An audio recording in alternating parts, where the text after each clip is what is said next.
سارے مسلم ہیں کہتے ہیں کہ سجدہ شرک ہے، کفر ہے، اور یہ ہندو کا طریقہ ہے، یہ بولتے ہیں کہ یہ کرسچن کا طریقہ ہے، یہ اسلام سے نہیں ہے، بہت گالی دیتے ہیں۔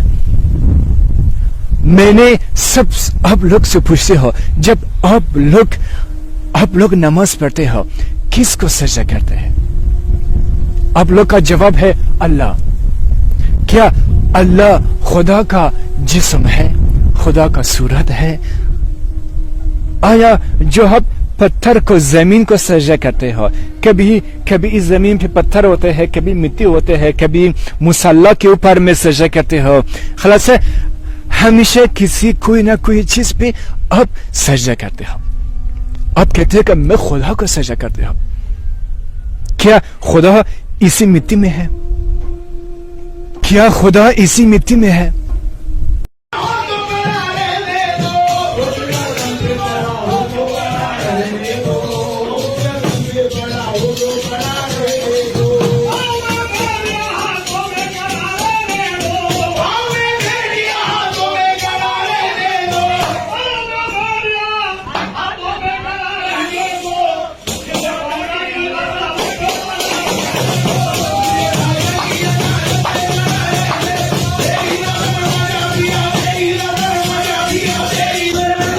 اللہ کے سوا اگر کوئی مرید اپنے پیر کو سجدہ تعظیمی کرتا ہے تو یہ کیا واجب ہے یا یہ جائز ہے یا گناہ ہے؟ لوگ اس پہ اتنی انگلیاں کیوں اٹھاتے ہیں؟ لوگوں کو اتنا برا کیوں لگتا ہے اس بات سے؟ کیا کوئی مرید اپنے پیر کو سجدہ تعظیمی نہیں کر سکتا؟ سجدہ کرنا اگر جرم ہوگا ہم نگاہوں سے سجدہ کریں گے۔ سجدہ کرنا اگر جرم ہوگا، اگر فتویٰ ہوگا، ہم نگاہوں سے سجدہ کریں گے۔ یہ پیر و مرشد۔ کیا سجدہ کرنا مالک اللہ ایشور کے سوا کوئی سینٹ کو، کوئی مرشد کو، پیر کو، خدا کے اوتار کو کیا سجدہ کرنا صحیح ہے؟ یہاں چند بزرگوں کی بات بتا دوں، اللہ والے، کیا دنیا میں انہوں نے کچھ حاصل نہیں کیا؟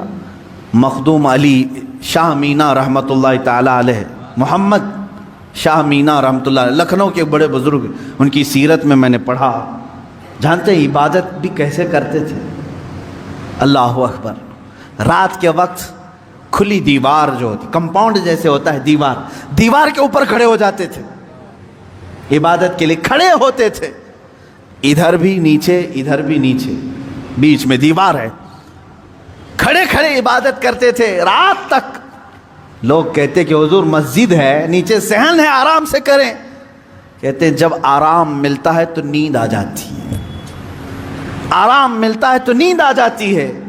میں دیوار پر کھڑا ہوتا ہوں اور رات کو نیند آتی ہے تو کبھی کبھار دیوار سے گر جاتا ہوں۔ تو کہا گر جاتے ہیں پھر بھی کھڑے ہوتے ہیں؟ کہا ہاں، جو جسم غافل ہوگا اس کی سزا یہی ہے کہ وہ دیوار سے گرایا جائے۔ جو اپنے مولا سے غافل ہو اس کی سزا یہی ہے کہ اسے گرایا جائے۔ یہ اللہ والے تھے جو لمحے بھر کے لیے غافل ہوتے تو اپنی جسموں کو سزا دے دیتے تھے۔ حضرت سیدنا ابو بکر شبلی رحمۃ اللہ تعالی علیہ، یہ ہمارے سلسلہ قادریہ کے بڑے بزرگ ہیں۔ بہر شبلی شیر حق دنیا کے کتوں سے بچا، ایک کارک عبد واحد بے ریا کے واسطے۔ ہم شجرہ میں پڑھتے ہیں ان کا نام، حضرت ابو بکر شبلی رحمۃ اللہ علیہ، بغداد شریف کے بزرگ ہیں۔ سیدنا امام اعظم ابو حنیفہ رضی اللہ تعالیٰ عنہ کے پڑوس میں دفن ہیں۔ آپ جب رات کو ذکر الہی کے لیے کھڑے ہوتے یا عبادت کے لیے کھڑے ہوتے، ایک مرتبہ ایسا ہوا کہ آپ کو جھپکی آئی، نیند آئی۔ یہاں تو لوگ رات تو چھوڑے جمعہ میں سوتے ہیں، بہت سارے لوگ تو جمعہ میں اپنی نیند کمپلیٹ کر کے آتے ہیں، پتہ ہی نہیں چلا کہ امام کب کھڑا ہوا، اقامت کب ہوئی، خطبہ تو پورا نیند میں چلا گیا۔ واللہ عالم سوتے ہیں یا پھر کشف کرتے ہیں، مراقبہ کرتے ہیں، چوتھی منزل پر پہنچتے ہوں گے۔ عزیزان گرامی، یہ وہ دل سوتا ہے جسے اپنے رب تعالیٰ کی طرف توجہ نہیں ہوتی۔ وہ آیا ہے رسم ادا کرنے کے لیے، وہ آیا ہے لوگوں کے دکھاوے کے لیے۔ دل کی توجہ اور دل کی حضوری ہو تو نیند کہاں کی۔ حضرت ابو بکر شبلی رحمۃ اللہ تعالی علیہ، رات کے وقت جھپکی آ گئی، تھوڑا سا اونگ آئی. کیا کیا جانتے آپ؟ وہ کھڑے ہوئے. پہلی مرتبہ رات میں ایسا ہوا کہ مجھے اونگ آ گئی. کیسا ہوا؟ اس کے بعد گئے, سرما لگانے کی سلائی لے کر نمک میں پھیرا اور نمک پورا آنکھوں میں لگایا. آنکھوں میں نمک لگاتے, ذرا لگا کر کے دیکھو اپنی آنکھوں میں نمک کیا حالت ہو.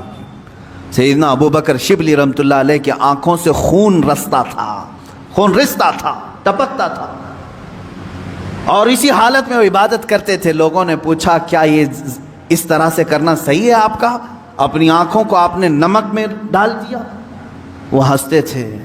کہا یہ غافل آنکھوں کی تو بہت چھوٹی سزا ہے, بہت چھوٹی سزا ہے کہ میں نے نمک پھیر دیا. اگر اسی طرح زندگی بھر غافل رہی تو اس میں تو آگ کی سلائیاں پھیری جائیں گی, آگ کی سلائیاں پھیری جائیں گی. میں تو نمک پھیر رہا ہوں. عزیزان گرامی وقار, کہاں ہو تم؟ کس جگہ پر کھڑے ہو آج؟ اپنا مقصد زندگی کو تو سمجھ لو. مجھے کیوں پیدا کیا تھا رب تعالیٰ؟ کیا اسی لیے کہ لوگوں کے تانے, لوگوں کو کی جاسوسی میں اپنی پوری زندگی گزار دوں؟ کس کے گھر میں کیا پک رہا ہے وہی بات کرتے بیٹھا رہا ہوں, کس کی بیوی کیسی ہے وہ ڈسکس کرتا بیٹھا رہا ہوں, کس کے گھر میں ابھی کتنے شادی کے لوگ ہیں وہ ڈسکس کرتا بیٹھا رہا ہوں, کس کی دکان ٹھپ پڑ رہی ہے یہ ڈسکس کرتا بیٹھا رہا ہوں. تمہاری زندگی اسی لیے ہے. پوری دنیا بھر کے گلے تانے اور شکوے, غیبت, چغلیاں اس کے لیے ہے.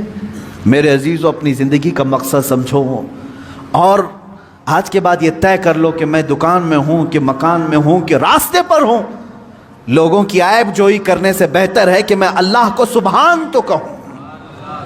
میں کہوں سبحان اللہ, سبحان اللہ, سبحان اللہ, ما اعظم شانک. اے اللہ تو کتنا بلند ہے, تیری شان کتنی بڑی ہے. لیکن اس کی تعریف میں جتنے جملے نکلے وہ تمہاری نیکیوں کے پلے کو اتنا بھر دیتے ہیں کہ قیامت کے دن تم فخر کے ساتھ اٹھائے جاؤ. اپنے ان اوقات کو فضولیات میں نہ